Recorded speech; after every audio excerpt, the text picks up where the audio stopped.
Okay, I'm here today with this e-2008 2021, and I bought from eBay a spare space-saving wheel from a 308 to see if it would fit.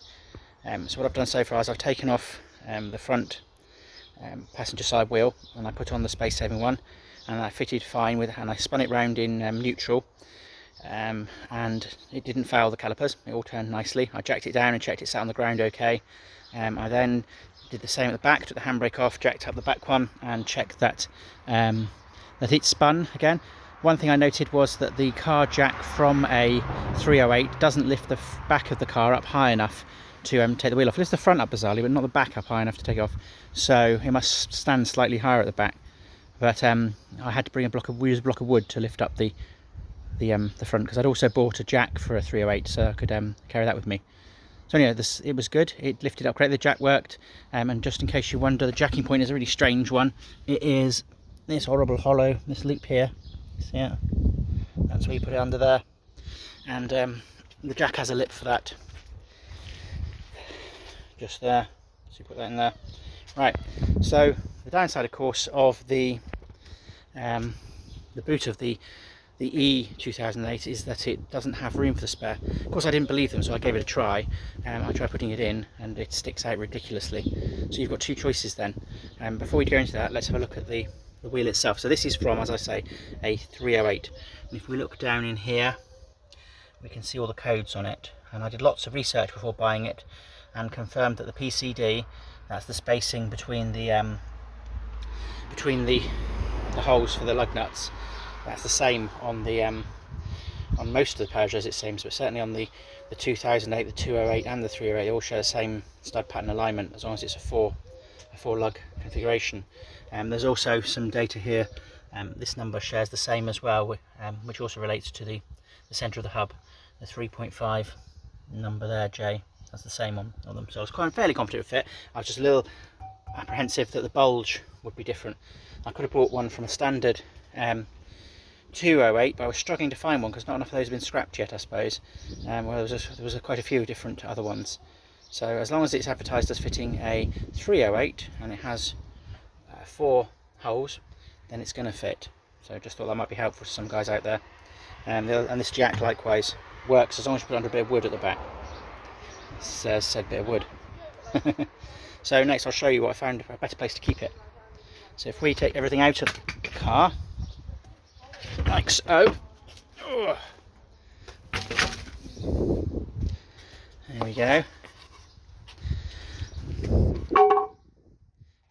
I keep my granny charger in the side bit there. Being a good citizen, I keep a fire extinguisher over there. If we lift this out, you'll see that I do keep something else in there as well. Under the false floor is where I keep the fire of the breakdown triangle. So we take the false floor out. You can see my breakdown triangle there. So this is the floor underneath the false floor. But handily, actually, if you put the spare wheel in there, it doesn't seem to feel like it takes up much space, bizarrely, as if it's on top. I know it's probably just a trick, but it feels like it takes less space. So if we look underneath here, just to show you what's left in here. In here I've got all the essential breakdown tools. I've got a voltmeter, screwdrivers. These things are very handy. That's a light bulb, that's not what it is. Where are they, the things I've just bought? Yeah, these things are handy. So those are screw plugs. They look like screws inside little containers, but actually they're screws made of rubber, coated in rubber sealant, and if you get a puncture without your spare wheel with you, you can screw one of those into the hole where the nail was, and then it sets. So you can then fix leaks, and they come in I've got two different sizes in there. So screw plugs quite handy to carry in there. I also carry oil, the wheel, the brace for taking the wheel off, which has got, I'll keep it with the right socket on it. Spare bulb set, keep Europe happy. One of those stupid pins of inflatable gump that sometimes work. And the socket, as you can see here, it's a 17mm that you need to change the tyres on your, change the wheels on your e-2008. So I'll put all that back in again. That was just me trying to find out what size it was because I couldn't remember. I've got breakdown fluorescent jacket as well. If you need to do anything on the roadside, no one ever asks anything if you wear a fluorescent jacket. So it's always good to carry those anyway, isn't it? If you look the part, you are the part. Oh, and of course the locking wheel nut. So let's put this back. Okay.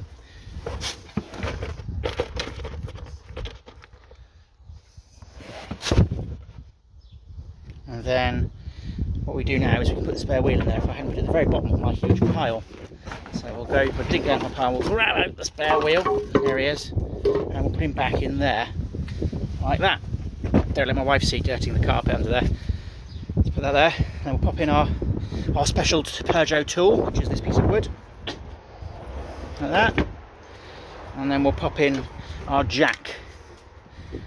Yeah, and all of it's below the spare wheel. You can pop in your breakdown triangle as well.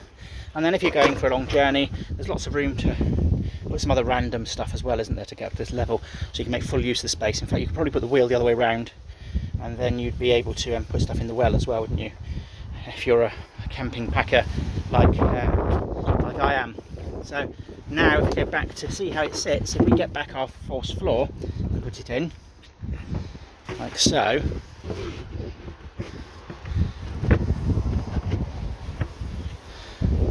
okay. Alright, so remember, you want to put it back as far as you can. It's nicest if it goes as far back as it can. There we go. It's actually not that bad. You actually still get a fairly convincing boot. In fact, you could probably leave it like that all the time if you were the sort of person who can change your own wheel.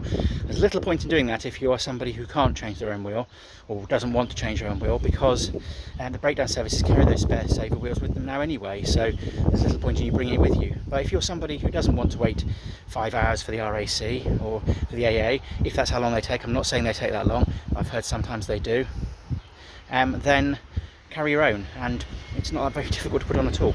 It doesn't take that much space. If you're not somebody who fills your boot all the time with stuff, then you're still going to get your week shopping in there. You can still probably get a pram in there.